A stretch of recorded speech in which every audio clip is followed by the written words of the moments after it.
to this computer. Here we are. All right. So we are going to have a few new paradigms. Now, I've thought about this quite a bit. These paradigms are relatively close together. We have the nominal stems that are going to be in the short I. Most commonly, we see Pullinga, which means masculine, Munihi, seer or sage. This is the one I think you should memorize. In Strilinga, for short I, now remember that often when you see something that's in a long I, it will be in Strilinga, but this is the short I. So you have this word gatihi, which means path, way, or gate, not as in a gate to walk inside and out of, but your gait as you walk. The nominal stems are less common. You see Pumlinga, Shatruhu, enemy. So you're going to get full 10 declensions on this, and we're going to go over them pretty darn quick. But you have Napusakalinga, still the greatest word in Sanskrit, Madhu, which means honey, sweet, or booze. In fact, the classical Indian term for a bar is Madhushala, a honey house. Goldman gives you 4 of these. Now, they're really similar. So what I want you to do is I want you to learn Munihi and Madhu, for now at least. Chant through Gatihi and Chapt through a bit so you're familiar with them, but just internalize those 2. Sorry, hold on one second. So I've told you about this before, and oh, I'm sorry, I didn't get up a web page for the class today, but you'll get this PowerPoint. This is the Sanskrit Grammarian. This has become like my favorite web page of all times. And if you look, you'll see Sanskrit INRIA.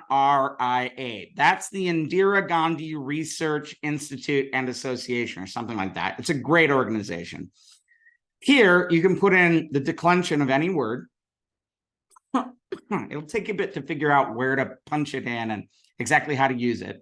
You get the output in Devanagari or Roman. Of course, I prefer the Devanagari. You hit send, and it will give you, as long as you've inputted it right with the right gender and whatnot, it will give you the full declension of a noun. Now, conjugation, verbs are different. Here, if you submit the root, like if you said, say, bash, and then you note what's its class, 1, and its output font, and it'll give you all the conjugations. I would have loved this when I was learning Sanskrit. However, it could become a crutch. So you still need to memorize things. I use this to check my work all the time. Woof. All right. So when you put stuff in, though, you have to figure out, I like to use the IAST format, and you're just going to have to play with it. Honestly, you just have to play with it to get it right, and it'll give you an error if you don't get it in right. So in the IST format, if you want to do gati, you would not put in gatihi, as Goldman tells you to memorize. You would put in gati, the stem, then note that the gender is feminine. Then you'll get an output. Look over here. This is a screenshot. That's in the Devanagari. And the cool thing is it gives you the alternate forms too, right? So if you were looking at Goldman, you would have seen that there are alternate forms of gati in the dative through the locative. If you've punched it in right, it'll give you the whole declension. So if you're going, boy, that sure looks like vana. Vana means forest. You look it up and you go, I don't know. It looks like it's neuter. So you'd put in vana, neuter, you get the whole thing and be like, oh, that's clearly the ablative, because it would give you the ablative there. As long as you punched it in right. If you punch it in right, things get confusing. So this is a resource I want you to use. I want you to remember. I want you to use moving forward. I'd say this is a game changer in the study of Sanskrit, and it makes other works like the Dhatu Rupa Kosha, the book that is a collection of all the forms of the Sanskrit roots. It makes it not necessarily irrelevant, but wow, is this faster if you learn how to use it. All right. Here we are with Muni. Muni, Pullinga, masculine, means sage or holy man. I have your colored forms here, I have your regular forms here, and I'll tell you this one, Muni, muni, muni, na, muna, ye, muna, he, muna, he, muna, mune. That one I learned up and down. But if I go left to right, muni, muni, muna, yaha. Muni, muni, munin. Muni, na, muni, bia, muni, bihi. Now notice this, muni, na. Which is surprising. It's not munina. See the virama right there? It's just hiding. You can see it more clearly there. So munin. Munina muni bia muni bihi. Munaya muni bia muni biaha.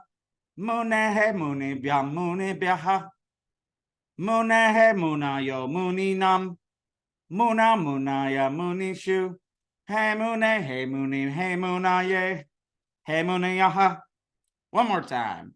Muni muni munayaha. Muni muni munina or munin. And if you're really good with that, you'll do that little spot, that little stop that we saw some of our people do. So munim, muni, munin, and they'll also like munin, and they'll hit that hard, or munin, nah, kind of like that. But don't worry about it too much. You just got to remember that virama's there. And probably it's easier to see over here. Muni, muni, munin. Munina muni bia muni bihi munaye mune bia muni biaha munehe muni bia muni biaha munehe munayo munina muna munaya munishu mune muni munayaha. Now, are you going to memorize it or the song even from that? No, we got to move forward. This is one I want you to memorize though. All right, gatihi. Again, you're not going to get this right away, but I want you to hear me chant it, just to kind of get it in your head a little bit. And I can see that some of you, when you're memorizing, go back to listen to the way that Dr. Otter does it. Sorry, that's my nickname, Otter, Dr. Otter. And I can hear you repeating it. Now, some of this is just deep in my bones because it's the way my teacher studies. Oh. I had this cough since the conference. My teacher, Stanishwar, taught it, and it's just down in my bones on it. All right, so here. Gatihi, gati, gatayaha. Gatim, gati, gatihi. Gatya, gati, biam, gati, bihi. Gatya, gatye. Gati, biam, gati, bihi. Or like gati, biaha. Gatayaha, gatehe. Gati, biam, gati, biaha. Gatyaha, gatehe. Gatyo, gati, nam. Gatyam, gatyam, that one will screw with you. Gatyam, gatao. Gatyoho, gatishu. He gate, he gati, he gata, yaha. Now you'll notice that there's some similarities here. That's what a dative often looks like with the ye on it. So it's like this feminine form preserves in its alternates the feminine forms of nouns we've seen before and the alternates. Okay, one more time and I won't cough so much. Gatihi, gati, gatayaha. Gatim, gati, gatihi. Gatya, gati, biam, gati, bihi. Gatya, gataye, gati, biam, gati, bihi.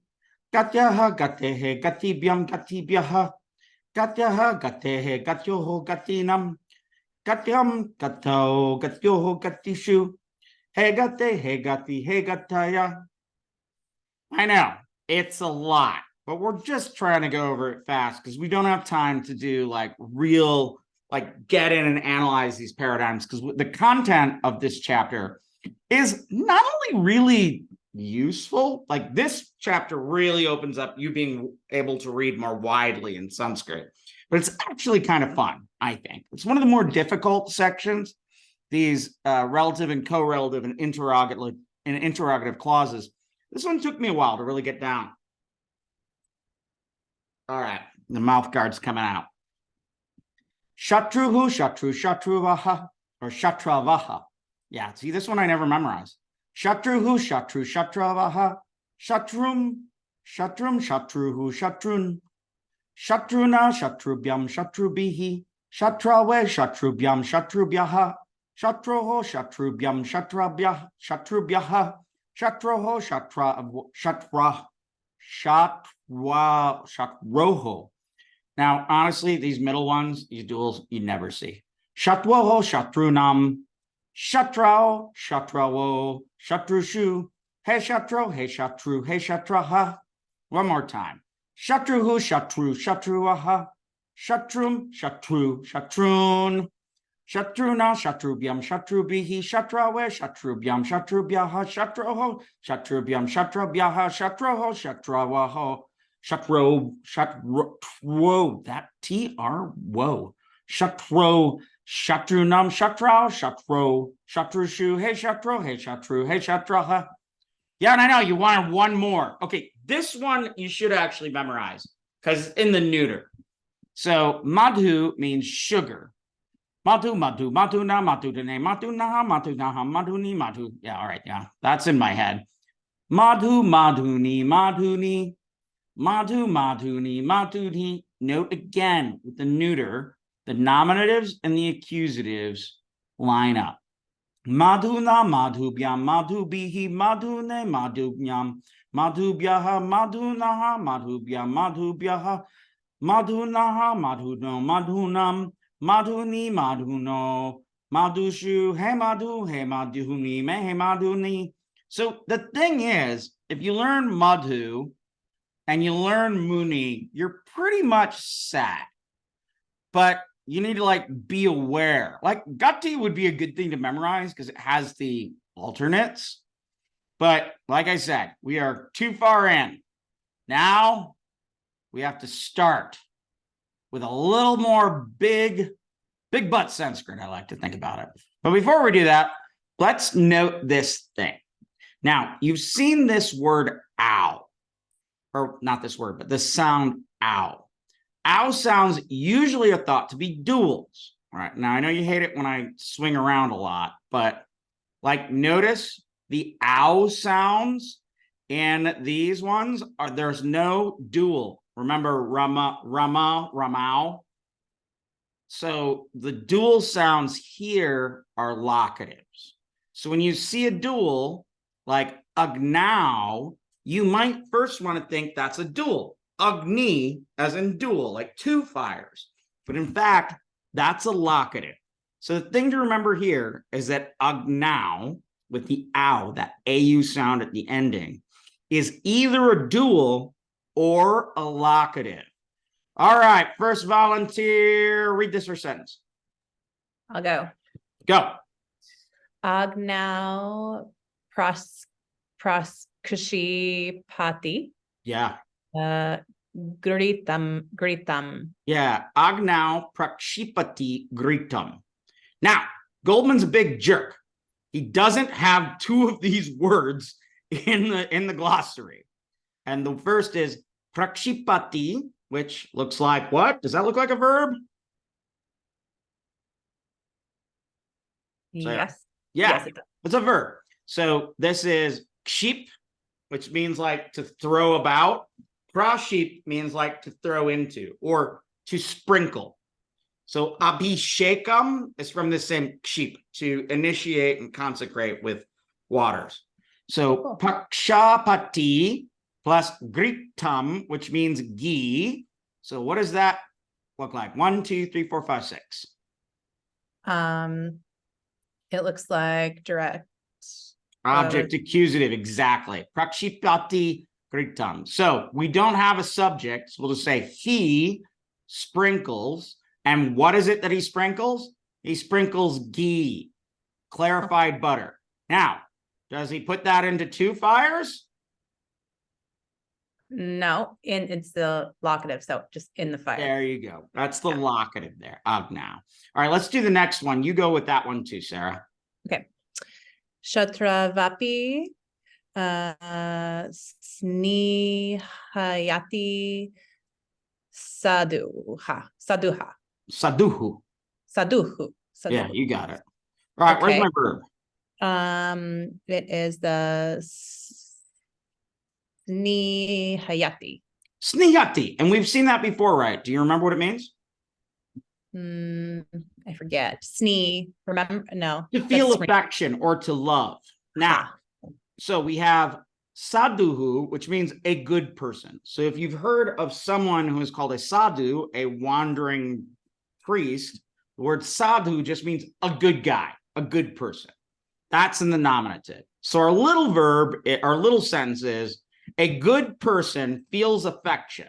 what are we doing with Shatruvapi? For Shatruvapi. Or I like where you're thinking, but remember what I was saying about verbs of affection? Oh, they take. their, Sorry, you go. well, I wanted you to provide. Take their object in the locative. Yes. So Shatru or Shatravapi is from Sandhi, Shatrau api. Is that going to be two enemies? One. It's going to be one in the locative.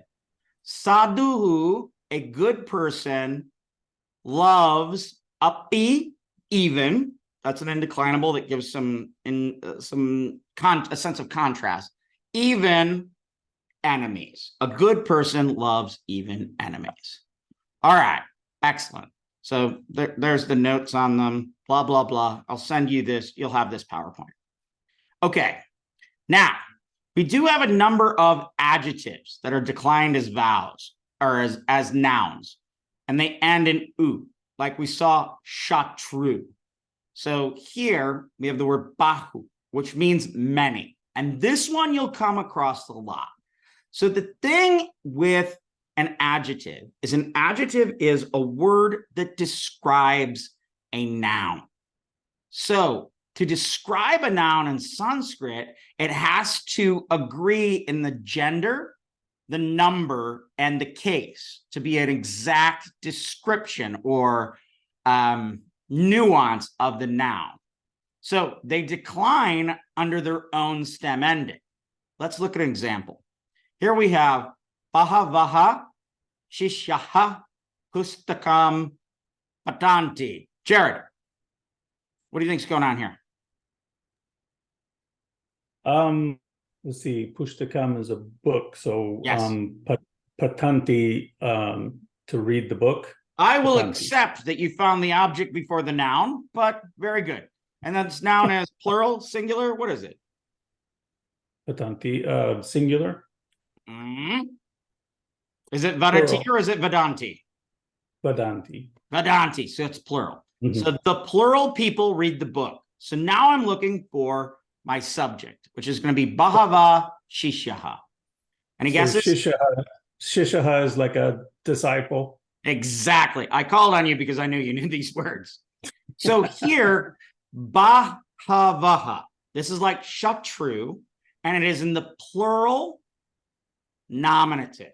So it agrees with Shishyaha. So Shishyaha is Shishya, and it's Shishyaha in the plural nominative. Bahu is our noun, but it's not Bahuyaha or Bahuaha. It's Bahavaha, like Shatru. So it's declined according to its stem, Bahu, like Shatru, right? So it's declined according to its stem. This is in the nominative singular. This is in the nominative singular.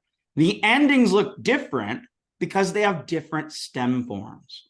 But if they are of the same ending and they're really close together, they generally are connected, and it's often an adjective. Solid work, y'all. All right, now we're to the meat of it.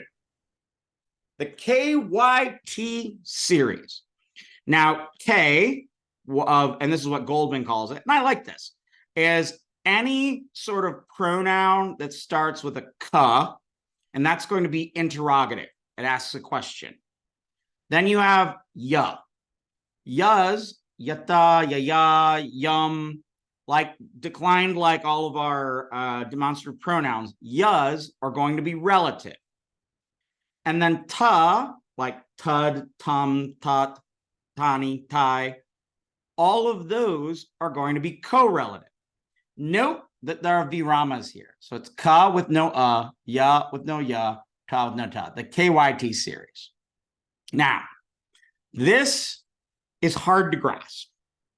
But as I tell you often, once you've seen a lot of examples, it gets a lot clearer. And this one's you really need to learn from examples. Okay, so in English or Sanskrit, a question may be declarative, right? Or a sentence may be declarative. It states a fact. Rama goes to the forest. Or it could be interrogative. Does Rama go to the forest? So far, we've only had declarative sentences. So that's a sentence. Now I'm going to use this word clause a lot. A clause can be subordinate or independent. That means that a clause or a chunk of a sentence can stand on its own, making meaning, making a complete thought, whatever that happens. Or it can be subordinate. And the subordinate clause explains the independent clause. So what is a clause? Again, because we don't know these words, we don't know the English grammar. A clause is a subject and a verb that makes some type of meaning. An independent clause stands on its own. A dependent or subordinate clause has meaning in relation to the independent clause. So if I say Rama saw the demon, that's your independent clause. Who was harassing Sita? That's your subordinate clause. You see that it nuances the independent clause. To make it weirder, Sanskrit usually puts this dependent clause before the independent clause. So in Sanskrit, it would say, the one who was harassing Sita, Rama saw that demon. This is a nuance that makes more sense over time. If I was to say, Dr. Ulrey drives to Naropa, independent clause. The Buddhist University in the Rocky Mountains, that would be a subordinate clause, a dependent clause that modifies the independent clause of Dr. Ulrey drives to Naropa. Now, Sanskrit gets confusing because they say the Buddhist University in the Rocky Mountains, they'll call that relative, and then Dr. Ulrey drives to Naropa would be called correlative. Sure, it's the main subject, but it correlates to the relative clause. And that was always troubling to me when I first learned this. And I think the reason why it's called the correlative is because in Sanskrit syntax, normally you would have the Buddhist university that lives in the mountains would be the relative clause, and then Dr. Ulrey drives to Naropa. That would be the correlative. So in the word order in Sanskrit, the relative usually comes first. Okay, so I talked about relative and correlative, and we're going to talk about that some more. However, I want to talk about the interrogative. These are all related, I swear, I promise. An interrogative clause asks a question. So you may have wondered how to ask a question in Sanskrit. Well, Erica, Josh, and Riley are going to, one of them at least, read these next two sentences after I give the rule. If you just need to make a sentence in Sanskrit that has a simple yes or no answer, you just put the word uppy at the front of it. Remember, uppy means like again, in spite of, around. But if it's at the beginning of a sentence, it turns the sentence into a question. So Erica, Josh, and Riley, one of you step forward and read the first sentence. Okay. Ramaha Sitaya Yeah. Vanam Gachati. All right. You better know what this means. Do you know what it means? I'll help you otherwise. The Indies goes to the forest. Yeah. So gachati is our verb. Rama, subject, nominative. Rama goes. Where does he go? Because our object of motion is in the accusative, to the forest. Saha means with, and sitaya, like kanyaya, is in the instrumental. Rama goes to the forest with Sita. Read the next one, translate it. Api Ramaha Sitya Sitaya. Itaya Saha Vanam Gachati. All right. Based on what we learned, what does this mean?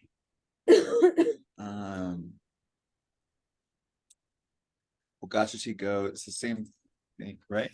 Yeah, I just put an uppy at the front of it. Yeah, it's the same.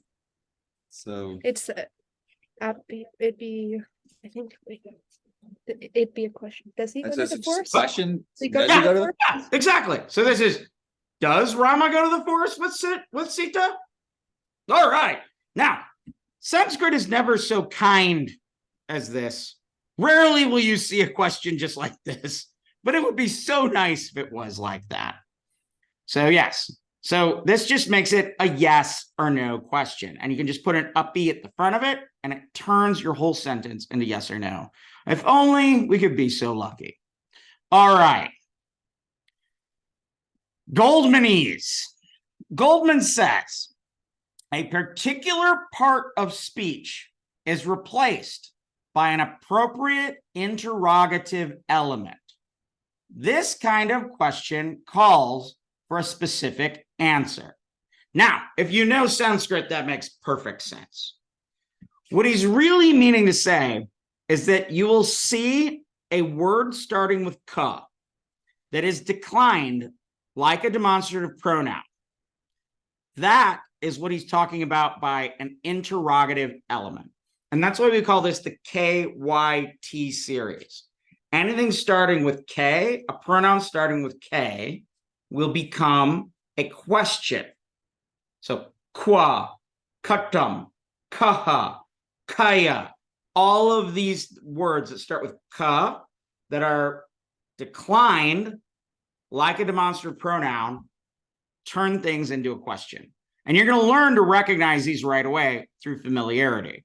And more than probably any time I've said before, this will make so much sense by just reading more. This makes so much sense once you just read more. Anytime you try to describe it, it gets all, what's the technical term? Fucky. It gets all fucky. So there's no real good way to describe these things. But I'm going to give you a couple of descriptions from some different thinkers as we go, but you'll get it through the examples. Okay, so I've got some interrogative sentences, and I have Atlas right off the top.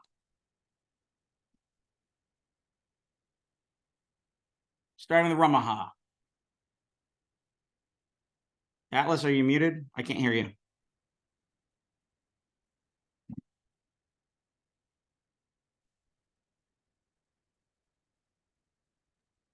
Yeah, I'm sorry I There we couldn't go. hear you. It's pretty loud where I am.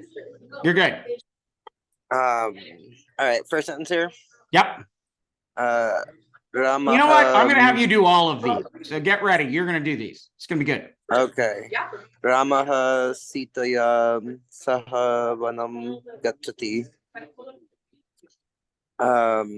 So Rama goes to the forest with Sita. Right. Sita. Next one. Kaha Sitaya Saha Vanam Gachati. Who Okay. goes to the forest with Rama? Or with That's Sita? exactly right. And the thing that I want you to see here that Atlas picked up right away is Ramaha from that sentence is being reproduced in a way by kaha. That kaha in the nominative means who. So this question is, who goes to the forest with Rama? All right, last one. Okay, Ramaha Kim Karoti. What is Rama doing? Exactly. Rama in the nominative singular. Rama and he karotis. We know that's singular. So Rama karotis. Rama does, and that's in the accusative. Rama does what? So you could translate this, what does Rama do in English? Or literally in Sanskrit, Rama what does. Thank you, Atlas. Thank you. All right, we've got more sentences. I want Tessa. Okay. We are where? We are at Ramaha Kaya. Ramaha Kaya Saha Vanam Gachati. Yeah. So if we had Rama Sitaya, instrumental, Sahavanam Gachati before, what do you think this means? It's another K word. Yes, it's a K word, exactly. So it's asking a question. But it's not where. I don't think. So Tessa, what may help you to remember here or let me help you recall, is kaya is like kanyaya, Uh, so instrumental. okay, oh, who, with. Yes, exactly. with who? Rama goes to the forest with whom? So who does Rama go to the forest with? You'll see that we had Sitaya before, instrumental, becomes Kaya, instrumental. Ramaha Kaya Saha Vanam Gachati. So now we've seen how that sentence can get moved around, and you can put the interrogative kaha sounding pronoun in any element as long as you conjugate it or decline it the same, and it can become a question. You are still up, Tessa. Okay, Ramaha Kutra Vasati. Yeah. Vasati. So you know vasati, right? That's our verb. Right. What does it mean? Wells or Yes, exactly. And then where's our subject? Ramaha. Yeah. So Rama dwells, and this you haven't quite learned yet, but that TRA sound means locative. So this is a locative in Okay. kaha. So Rama forest, what do you think kutra means? Where? Yes. Yes, exactly. So Rama dwells where? Where does Rama live? To which you would answer, Rama Vanam Gachati. Rama went to the forest. All right. You got this one down here. This one's even harder, but you got this. Oh my Tessa, God. I'll help you. Don't worry. Okay. Cast.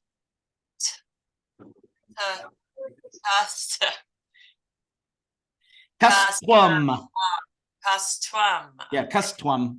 Castrum. Holy smokes. Castrum. Casma Dagacha. See? All right. Holy- Excellent. But I want you to repeat after me. Okay. Custwum, cusmad, agachasi. Castrum Casmad Agachasi. Yeah, there you broke it right along with the Sundays. So what do we think's going on here? Where's my verb? Agachasi. Yes. So that's gum with the prefix a, and that That- means not go, but come. So that is it you? Is it he? Is it she? Is it they? You. It See. is. Now, do you see a nominative?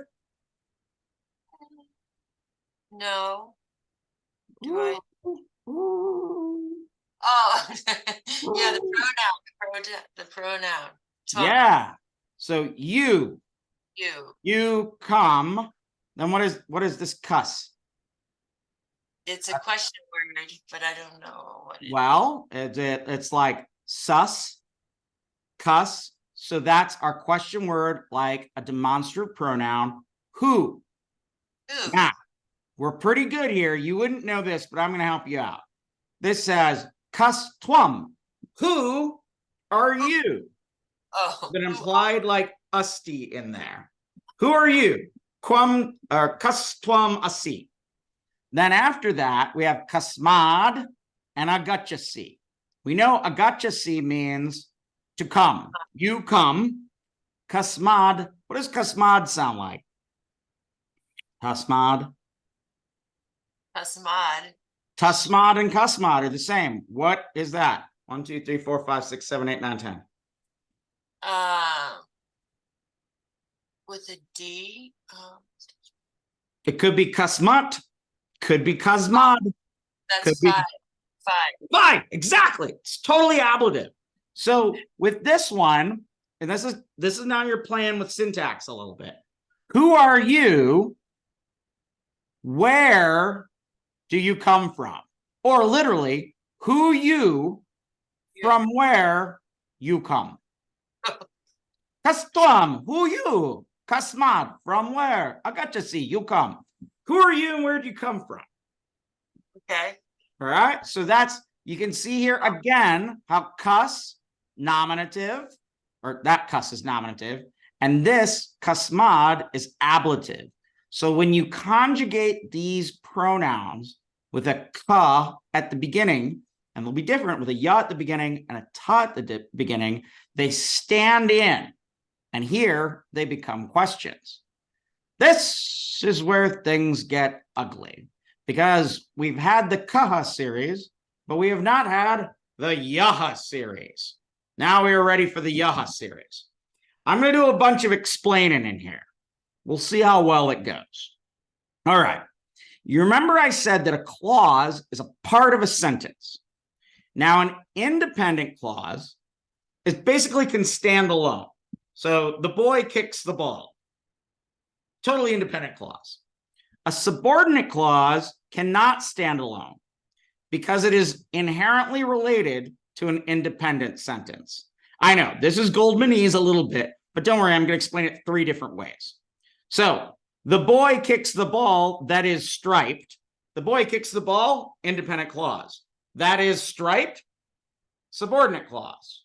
It can't stand on its own. The relative clause explains something in the independent clause.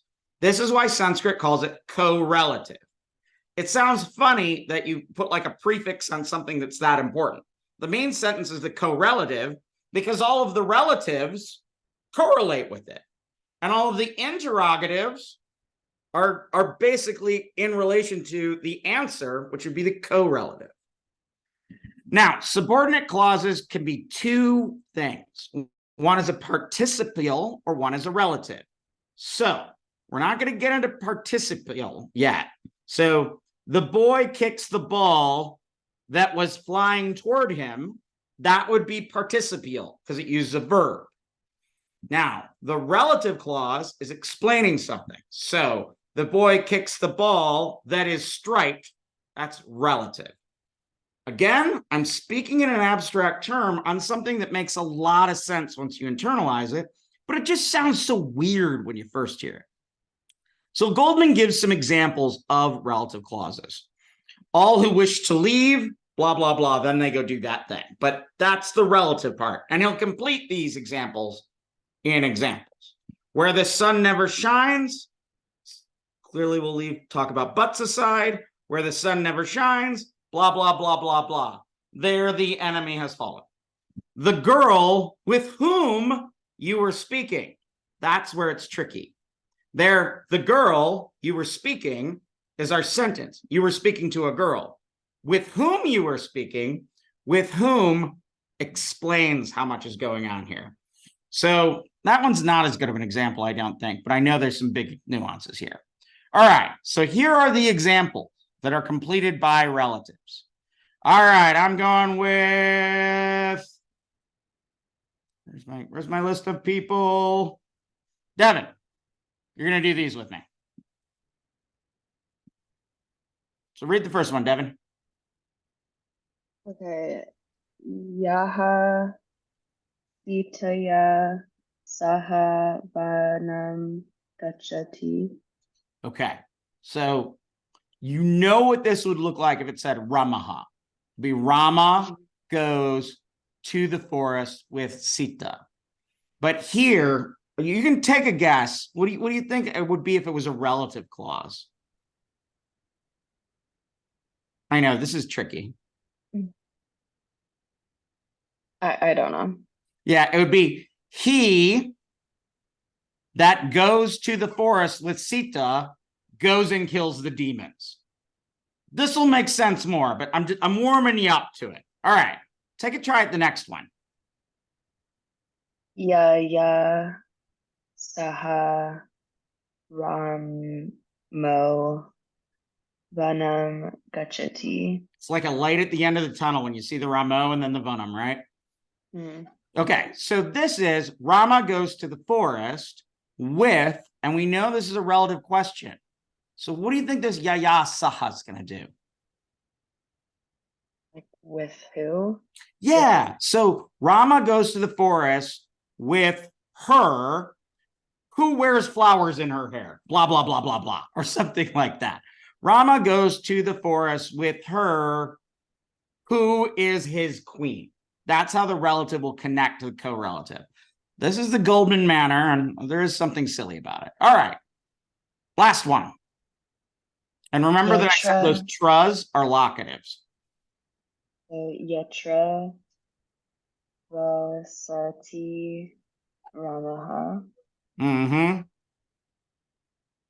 So like where Yeah, goes? exactly. Rama dwells there where the people are happy. Rama dwells there where his palace is. So you dead on, you got all those. I know, it seems all vague. So that was the relative. Now, a correlative clause completes the relative. It can stand on its own. So if I was saying, with whom Rama goes to the forest, I'd say, the woman is beautiful. The woman is beautiful with whom Rama goes to the forest. It's odd because different from English, we would say, Rama goes to the forest with the girl that is beautiful. We'd say it completely differently. So these are independent parts of sentences, the correlative. These clause chunks, these little chunks of sentences stand on their own. It is a relative or an interrogative clause that will be correlated to them. In English, these would be the subject parts of the sentence, the main subject of the sentence. Now, relative and correlative clauses, as opposed to English, are marked in Sanskrit. Sanskrit only, or English only marks the relative. Sorry, I got that wrong, not the correlative. So in Sanskrit, it marks both relative and the correlative. We in English only mark one of them. All right. These pronoun markings are connected to the demonstrative pronouns learned in chapter 5. I know I'm moving fast because I wanted to get here.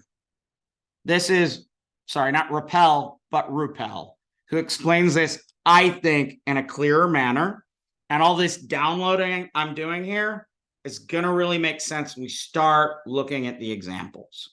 All right. A relative clause gives further information to the main clause. So you look at your sentence.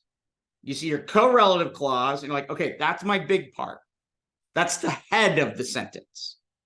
The relative clause will be like the feet of the sentence, the things that refer to the correlative. The main clause of the correlative is described by relative clauses. So the boy kicks the ball, the correlative, that is striped is relative. Now, the head noun is often included in the relative clause, and the relative clause may precede the main clause. I did not write these down well. All right, let's forget all of that. The important thing is that word order in Sanskrit is different than word order in English. So you can find these little like yas, ya words and ka words anywhere. They might be buried in a clause, but they will separate out into independent parts of the sentence.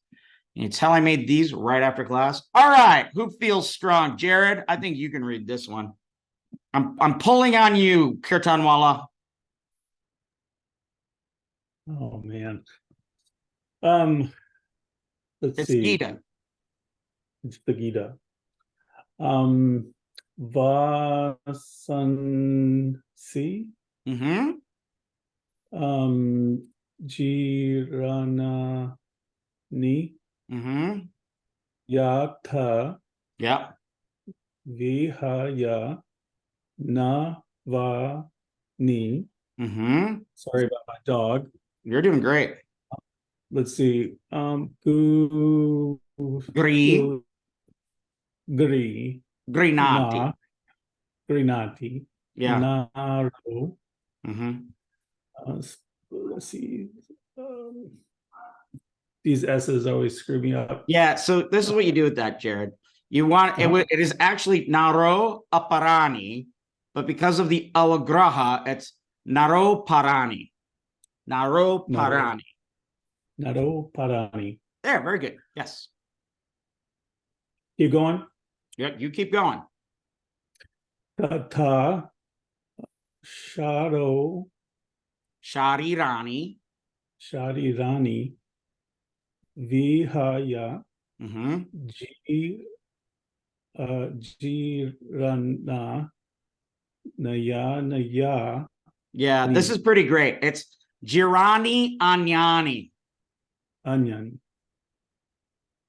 Great So word. that's Giranyanyani, but it's Girani and Anyani. Giranyanyani. San Yati Yeah.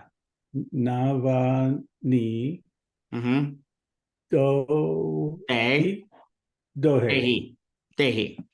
Okay. Dehi. So excellent. So the reason why I'm bringing this verse up and Rappel brings it up is I know, and I do not expect you to be able to read this. And I did misspell one word, but the important thing is you have a yatta and a tata.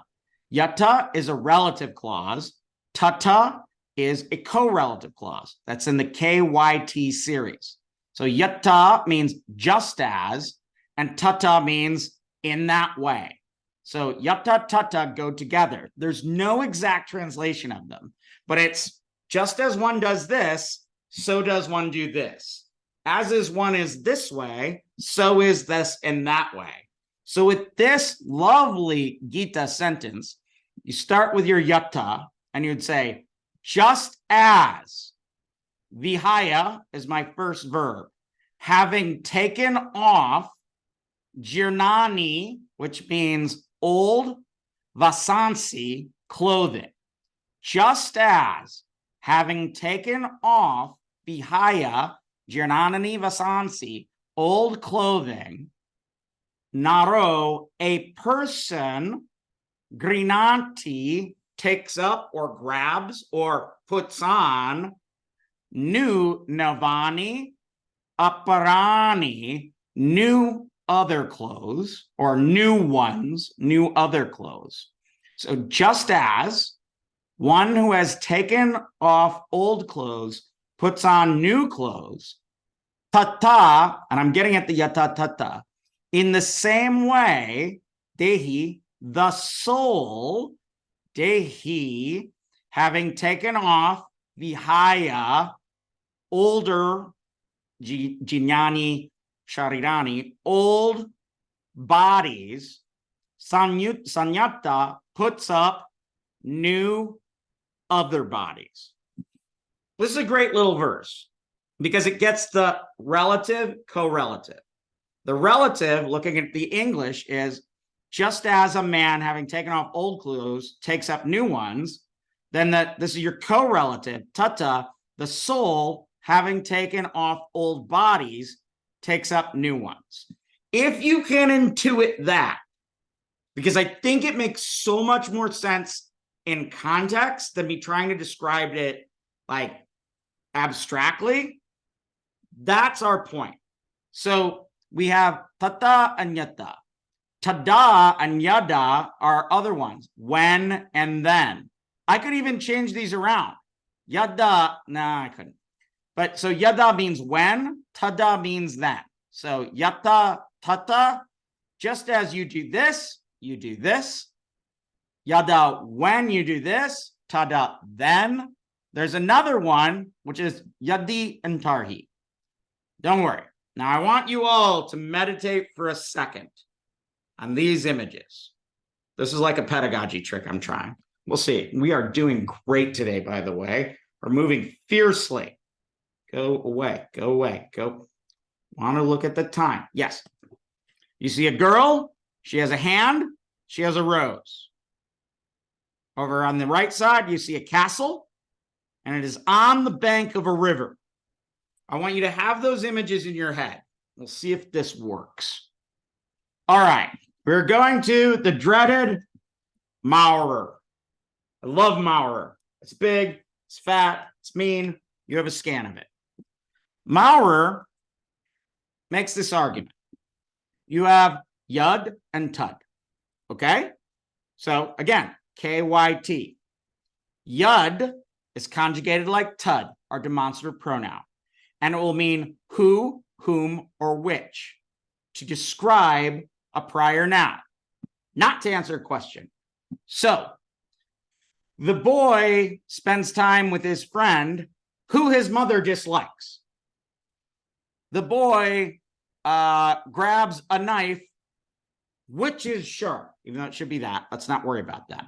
So it's not to answer a question. It's to describe something else. So if it has a K, it answers a question or asks a question. If it has a ya, it describes something. If it has a ta, it's its own thing.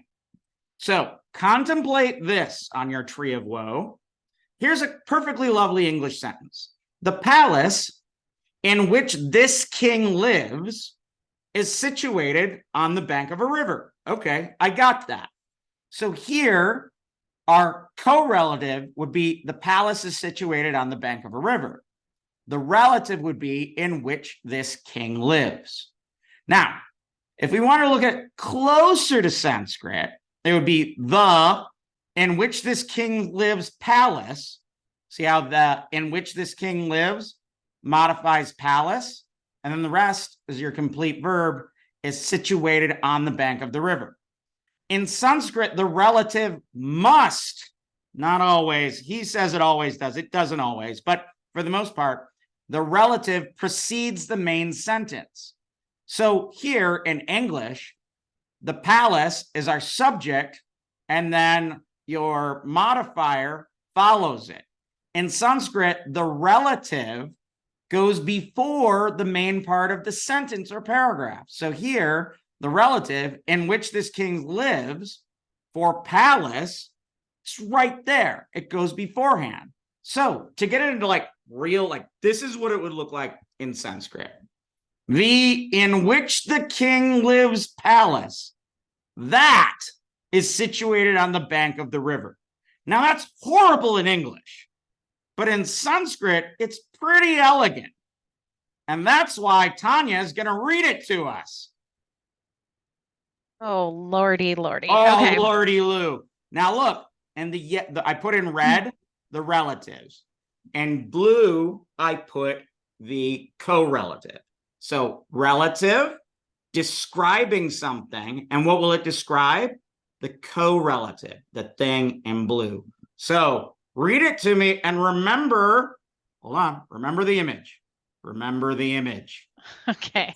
The castle where the king lives is on the riverbank. Think visually. Now do it. Okay. Okay. Yeah.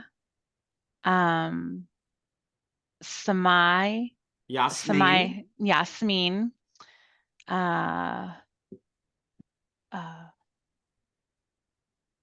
Prasaida.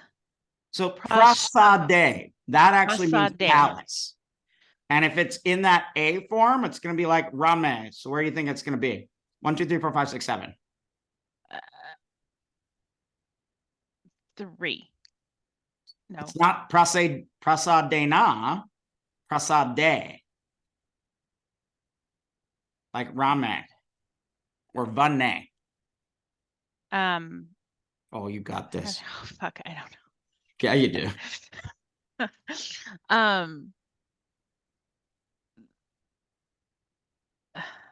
I'll save you. It's in the It's in the locative. Okay. All right. So Yasmin. Yasmin is like Tusmin. So these are both in the locative, and that's our ya. That's our ya decline like a demonstrative pronoun. So that's going to be our relative. All right. So we have Yasmin prasade. Prasade. Ayam. Nuripo.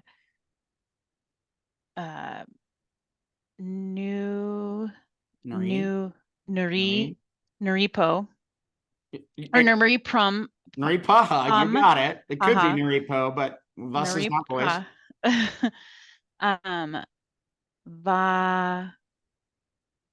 Vasati.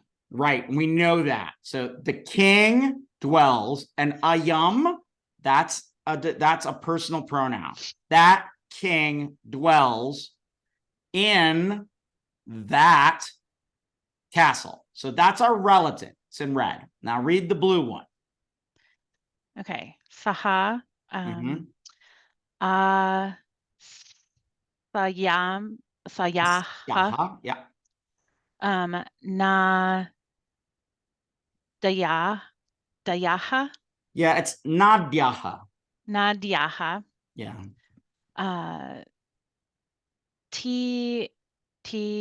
Ray. Yeah, Tire. tire, and that's in the locative, and it just means on the banks. Okay. Vi. Vid. Sorry. You're good. Vidyati. Yeah, vidyate. So this Vidyate. word vid is where we get video, to find or to see. All right. So, and this is, follow me on this one. So here is our relative. In the castle, Ayam, that Nripa king lives. That's our relative. Here, pay attention to the yasmin. Saha.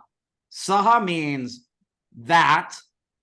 Asya also is genitive, and it's referring to Nadyaha, which means river. You've probably heard of nadis in your body. That word means river. These are both in the genitive. Tire means banks, on the banks of that river. Vidyate is found. That is found, or is situated, or lives, or is seen on the banks of that river. How would I put this together into meaningful English, connecting the red and the blue? Do you have some ideas? Okay. This is hard. Okay. That castle is found on the banks of that river. Yeah. That's the blue part. Yeah. Okay. Well, I would say which the king lives in, or that king lives. Yeah, in. you got it, but it's just the grammar is hard. You have to, it's just a different way of thinking about grammar. So try it this way. Yasmin prasade ayam nripaha vasati. The king lives that king lives in that castle, Yasmin, but the Yasmin here relates to Saha. So the king lives in that castle. What about that castle? That castle is the Saha. We know that because Prasada is in the masculine. That castle, which is found on the banks of that river. So you're going to want to translate this so many different ways, but the pure grammar is the king lives in that, or the king lives in that castle, Yasmin, that castle, which saw, and that castle is found on the banks of a river. Now, Maurer is like, this is confusing. Let's have a better sounding sentence. Does anybody want to take a shot at this sentence? This one I'll take a volunteer on.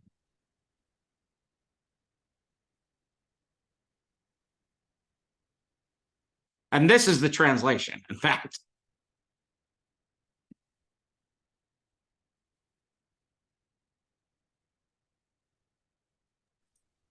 What are we taking a stab at? Yad pushpam kanyayaha. Oh, like translating it? Or... Yeah, just read it for me and we'll work through it together. All right, how about Yad pushpam kanyaya hasate. Yeah.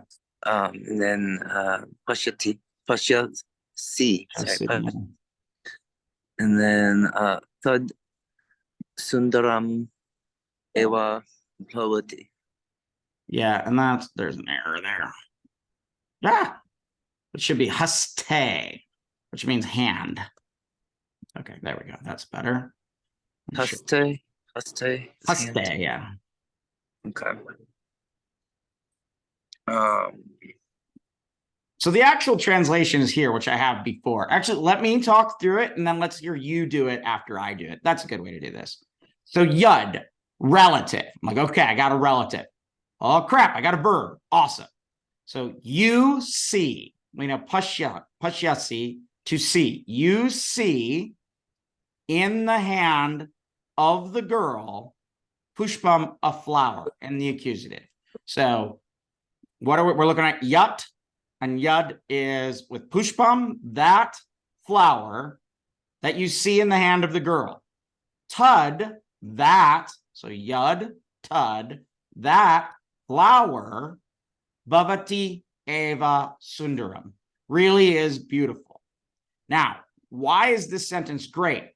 Because it makes a very clear point that the thing that is beautiful is the yud pushpam. The kanyaya, that is not what is beautiful. The woman is not beautiful. The hand is not beautiful. That is in the locative, and that's in the genitive, feminine.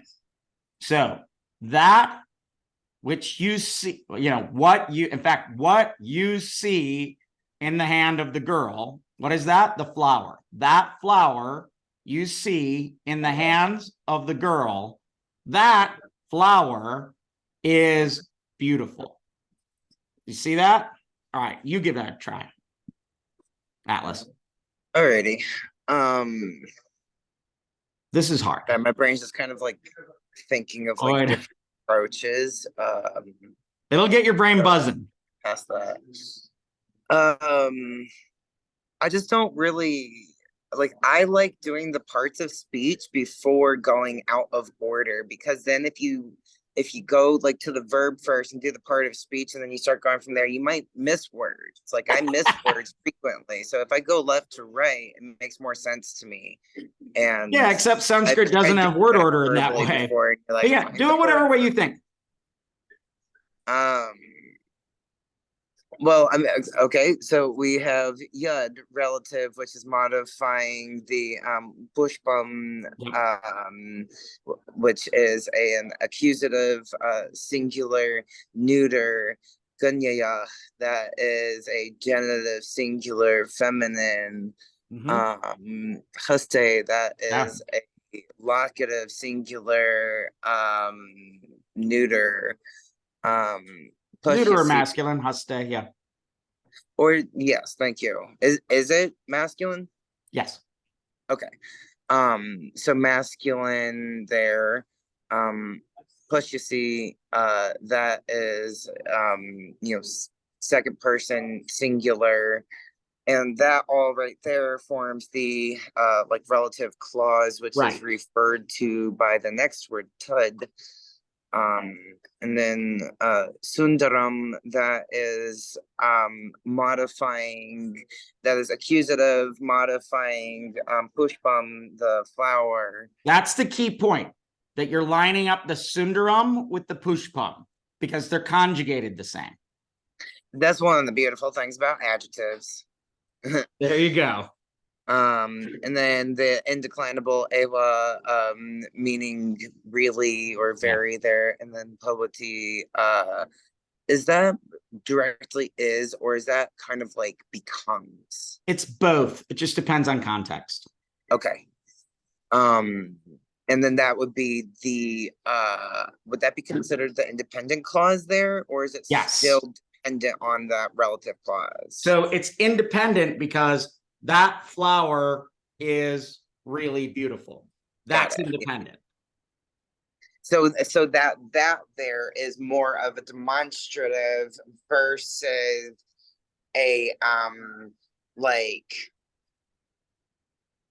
versus meaning which, basically. Yes. Okay.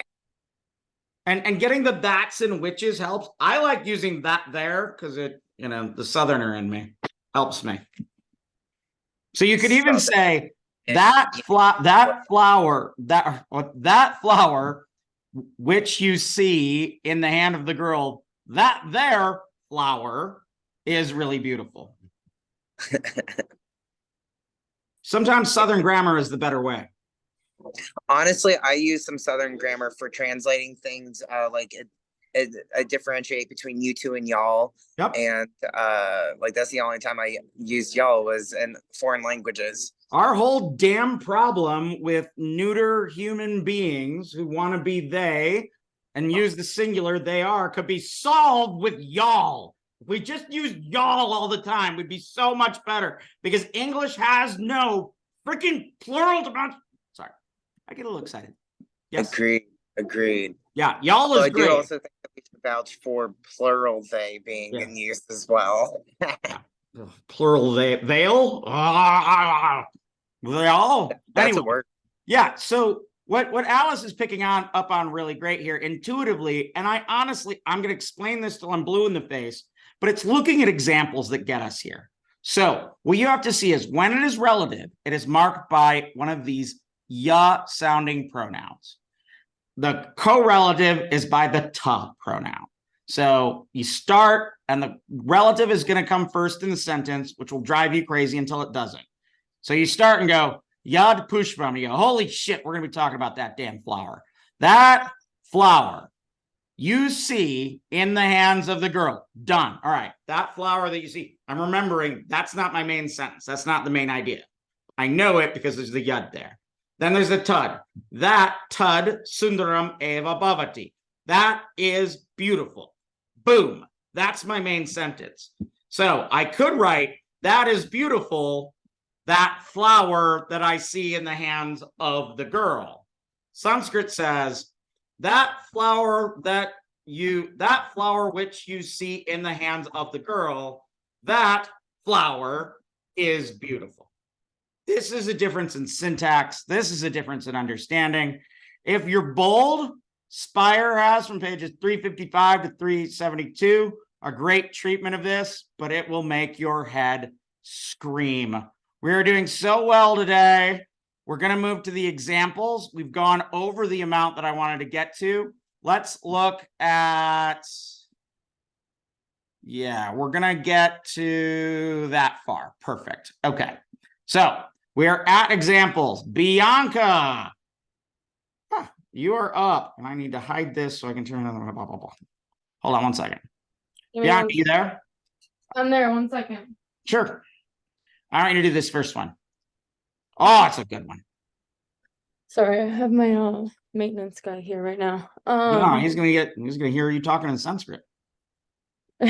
All right.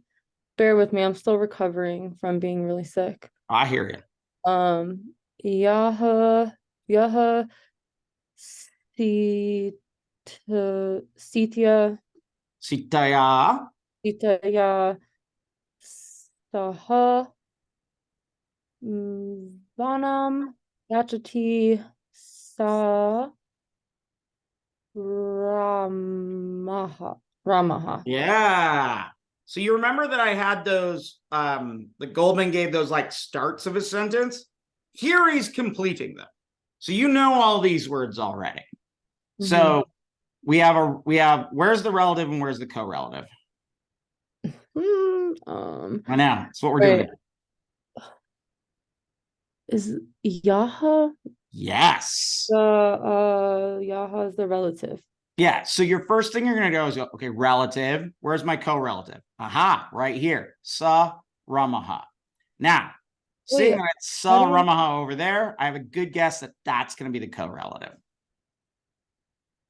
How do you know that's the correlative? I was looking for like a tada. Yeah, I know. That's where it completely screws you because it's sa means he. Everything else will be the ta. This is our demonstrative pronouns, how we have sa. Remember, it's sa, tau, taha.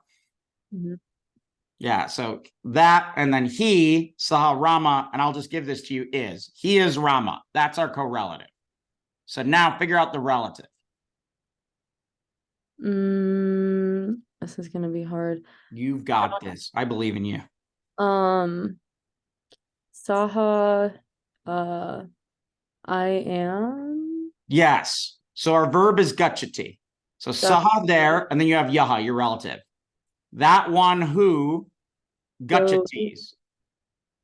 That one who goes to the forest, but I'm missing the city, Oh, sitaya. I'll help you there. Saha with sitaya, instrumental with sita.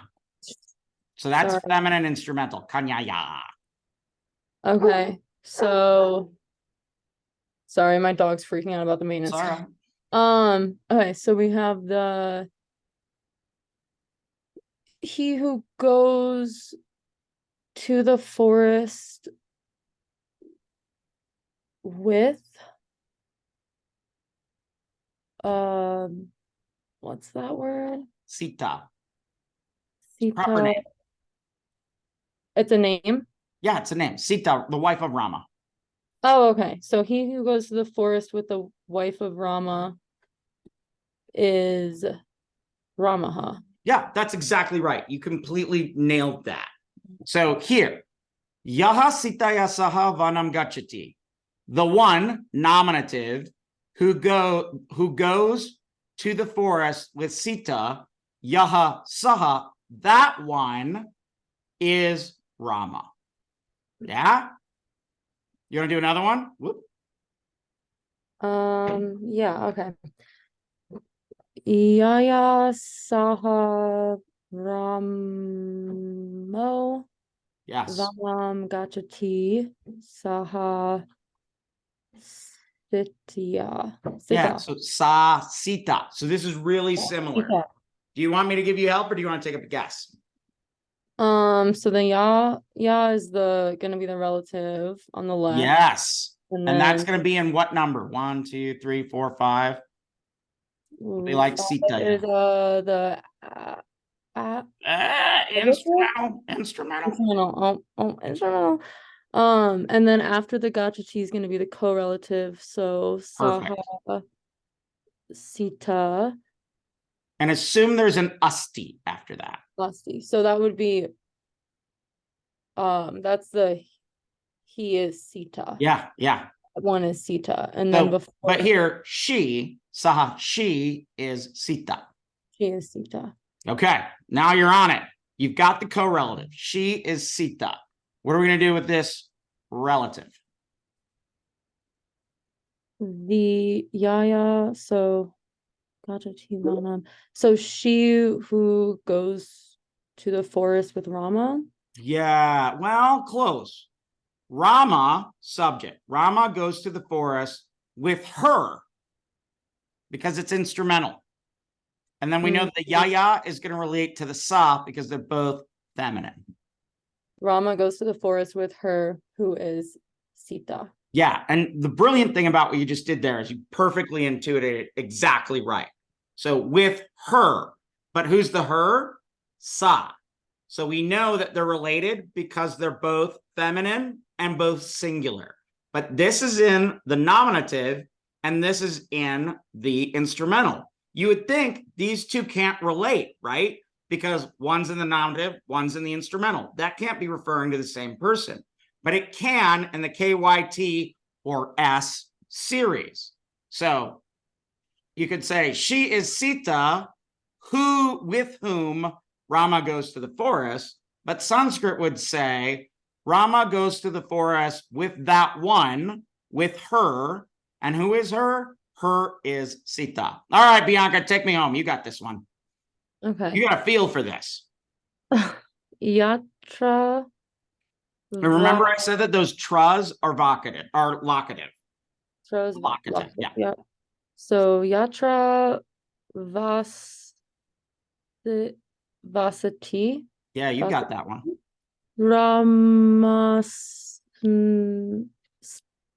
Stra. Yeah, Ramas Tatra. So Yatra and Tatra, where and there. Vasati. Yeah. Yes. Sita. Sita, exactly. So the Yatra is locative, so that's gonna say the one in. So yeah. So let's look at our verb. Verb is Vasati. vasati, which Vasati is means I what? always mess up the visa to live and dwell. Yes, exactly. To dwell. Vasati. So Rama dwells. That's going to be our relative. Okay. Rama dwells, and that's a ya, so it's going to be where, but in the locative. Rama dwells where? And then we have Sita dwells tatra. If yatra is where, what do you think tatra is? This is where. Where, in? No. You're so close. If On? I said what's under where, you could say what's under On? there. Someone could Oh, say under under. there. No, you said underwear. Anyway, so if you have locative where, Rama lives where, Sita lives there.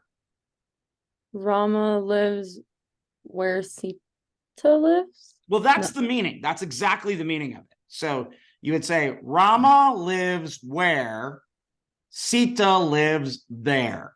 It sounds ridiculous, but this is Sanskrit. So if you want to make it more elegant, you'd say Rama lives in that place. And here I'm switching my where and there, where Sita lives. Or Sita lives there, where Rama lives. Where Rama does live, so Sita does live. Woof. But Bianca, I'm very pleased with your performance there. Excellent work. All right, we're getting toward the last slide. When you break these sentences apart, I recommend you find the verbs. First thing, I always find the verbs. Then you split into relative and correlative, and then start looking for relationships. So we have this long sentence in Goldman that I think is quite good once you break it down. And I'm going to break it down for you.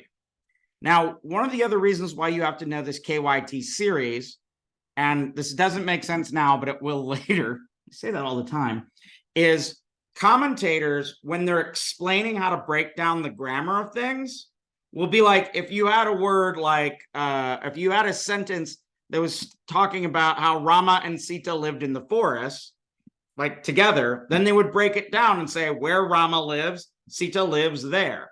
So they'll use these to kind of like explain the grammar of a sentence. So here we have yaya, kanyaya, so like kanyaya, sahavanam gachati, dasharatasya, putras tam aham pashyami. Let's break this down really quick. First thing I do, verb, gachati, goes. He goes. Who's going to go? Do I have a subject? Not yet. Pashyami. Pashyami, that's to see. But it's I see. Okay. All right. Pashyami, I see. Do I have a nominative? Oh, I got one there. Aham. I see. Then I look and I go, Tom. Tom in. What is Tom in? Tom is in the feminine, and that's our T of our KYT series. All right, let's keep going to the left. Putras dasharatasya. Putra means son. That's in the nominative, and it's the son, genitive of Dasharata. However, it's coming to the left of that Tom. I'm going to keep that Tom on my hands. So, aham pashyami Tom. I see her. Okay? Because that's the feminine. I see her. Then I'm going to go up here. Up. With her. With her. Uh-oh. The son of Dasharata goes to the forest with her. This kanyaya wouldn't be there. This is just to help you understand. The son of Dasharata goes to the forest with her. Well, what about with her? Well, here's my other Tom. With this her, I see her. So Tom and Yaya are connected because of the KYT series. They're both in the feminine. This one's in the accusative. This one's in the instrumental. But they're related because of the KYT series. I see her with whom Rama goes to the forest. Or Rama goes to the forest with her, and I see her or he goes to the forest, Rama goes to the forest with her, whom I see. That's how it works when you break these apart. The first thing you do is you find your verbs. Then when you start looking for subjects, if you see a subject, all right, I got that. And then I get an object in Tom. So that is our T form. And a KYT series, the ya form would be ya feminine singular. So after I found the verbs, I look to see if I have a KYT series, and I have a ya and I have a ta. So I go, I see her, and then I throw that away because I got to deal with that later once I figure out the relative. With her. And then I look to say, okay, Rama goes to the forest with her. But I know because of the ya that that's going to be related to the correlative here. I see her, the one that Rama goes to the forest with. You can get it into English a lot of ways, but in this sense, you just have to be able to straight up read the Sanskrit. Okay, I think we'll stop here. And well, let me stop sharing screen. So that's a good place to stop. We've stopped at 27. We're halfway through. We'll get through the PowerPoint at the end of next class. And if you want to get ready for that PowerPoint, read through the examples in Goldman, because I'm taking everything from Goldman. So if you study the examples in Goldman, you'll be really ready for class. We're going to get through the PowerPoint next class. And then for our final 2 classes, we're going to do the reading. So you should start working on the translation. But be sure to fully read through Goldman first before you do the translation, because it's going to be filled with those relative, correlatives, and interrogatives. When it comes to our final 2 days reading in class, you don't have to have it perfect at all. Honestly, if you can't figure out the grammar, but you just generally know what the words are, that's all you need, because I'm going to work with you on it. And together, we're going to figure out all these sentences. In the words of Dan Aykroyd in one of my favorite ridiculous movies, somebody take this ugly bag of snakes and lay them out straight for me. I'm going to take the ugly bag of snakes and I'm going to lay it out straight. And we're going to understand the KYT series. And that is a good, solid first semester of Sanskrit. So we moved really fast today. We're going to move fast through the PowerPoint on Thursday, and we're going to get through it. And then we're going to make sure it's all great in our heads, because we're going to apply it in that last week. Anybody have any questions or concerns? I know this pace is a lot, but we're moving. I have a question. Yes. So our last 2 classes, we're going to be doing the reading. So when are we doing the final? The final will be during finals week. Let me look and see if there's a specific time set that we have to do it. We will be doing the final synchronously. So we will meet and I'll deliver the final. I thought Naropa did their finals during the regular week. Am I wrong on that? Let me look into it. I just wanted to also know, I know you sent the one little announcement about what we should be studying. So it's just like the paradigms. Like that email is, we just need to know that for the final. That's it. And what honestly I think I'm going to do, and somebody write an email to remind me on this, is I'll just tell you right now. The paradigms are going to be Rama, Tanya, the demonstrative pronouns, and Muni. That's, I mean, I should probably just test you on those and have you study for all of them, but I think it's better for you just to know those. And those, what I really think are, those are the ones that if you really internalize those will be the best ones for you to take forward. So sorry, last thing. Yes. The only new thing we need to know is the Mooney. That's the only new one. Of the 4 I showed you today, just Mooney. And we don't have any tests coming up besides the final. I don't know. Do you want a quiz on Mooney? No. No? All right, I'm going to leave it on your, I'm going to leave it to you on your own. No more quizzes. Let's just spend our best time together reading and learning. Perfect.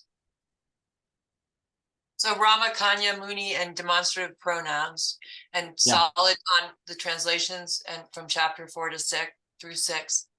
Yep. And be able to, and what I'll do is I'll probably extract 3 sentences from each one of those readings, and that'll be it. So does that kind of mean we need to know all the vocabulary in each chapter? At least for all of the vocabulary in the readings. Yes, okay. Yeah. That's what I'm working on now. All Yeah. right. But honestly, I- Tessa, I think the best way to learn those is just reading, Yeah, exactly. reading the text, not memorizing lists. No, I'm just writing it because it helps me, but I'm gonna Yeah. keep, I wanted to, yeah, You got it. Yes, on the back of my door. I have a question. For the Mooney or like the other one. Sorry, let me pause and think your of time. my big girl world. For Mooney, does that lady chant, our little lady? I haven't looked. I hope she does. Okay. I'll Okay. look. Send me an email Take it. reminding me. I'm in the midst of a whole bunch of test prep right now, so things are a little crazy. But yes, I will look to see if we have a Mooney out there. I hope we do. Okay. You never know. well, you'll post this lecture and you recited it and then, yeah, okay. Yeah. Thank Yeah, you. you'll at for least that. have my doggerel sounds that are somewhat connected to the Nepali tradition. Perfect. And that link with that website that gives you Yeah, that you'll have the PowerPoint. It's, so you can copy it from the PowerPoint. That one's a lifesaver. That one's a game changer. I discovered it when I was teaching Sanskrit 3, and I was like, boy, this is helpful. Because I would have to go look up a paradigm in the old days, and I just have to get something close to it that I could find somewhere and be like, is that the same? But in this one, you can just be like, oh, okay, boom, and it can show it. You go, all right, that's so much easier. On the other hand, I think I internalized it more by looking it up that way. So it's hard to say. All right. Anybody else have anything? Nothing's due for next class, just going over chapter 6 more. Nope. Okay. Just going over chapter 6. Right. That's gonna be it. Your last assignment will obviously be putting Chapter out a nice translation that you'll give to me in English of chapter 6's reading. Why do I have you do that? Because it forces you to go over it again. Yes, good. It's perfect. Thank you. Okay, everybody feeling good? Everybody happy? Sorry about the pace. I wish we could go slower, but honestly, everything you jammed in your head today, when we go through the examples in Goldman, a lot of it will unlock. I swear to you, it's so weird with this KYT series. Once it makes sense in your head in Sanskrit, then suddenly you're like, oh, now I understand how to explain it in English. And then you try to explain it to someone and you're like, oh, I can't do it. It makes perfect sense in Sanskrit. And that's learning a language. All right, y'all, I am so pleased with how far we've gotten. We're making it through chapter 6. I was afraid we weren't going to get through chapter 4.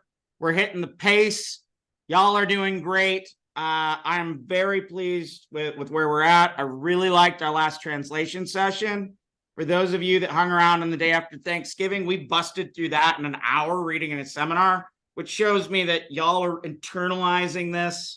So the most important thing you can be doing right now is reading back over prior reading assignments and also straight up going back through Goldman. And don't even read Goldman's descriptions. Just read through his examples and try to internalize those examples. So if you want to have a little light Sanskrit reading, go back and look over chapters 4 and 5 and just read his examples. And you all were so sad that you couldn't figure out conjoint consonants. And look at how good y'all are now. Some of you blasting through Sunday when you read them out loud because you've internalized it. Motherfuckers. All right. My hat's off to y'all. It'll be hours before I sleep. I'm going to go talk about occultism and the satanic panic. Can I ask a quick question for you? Yes. Sweet. Just for myself, that is. But like I was looking up the FLAS, and that is available for undergraduates, especially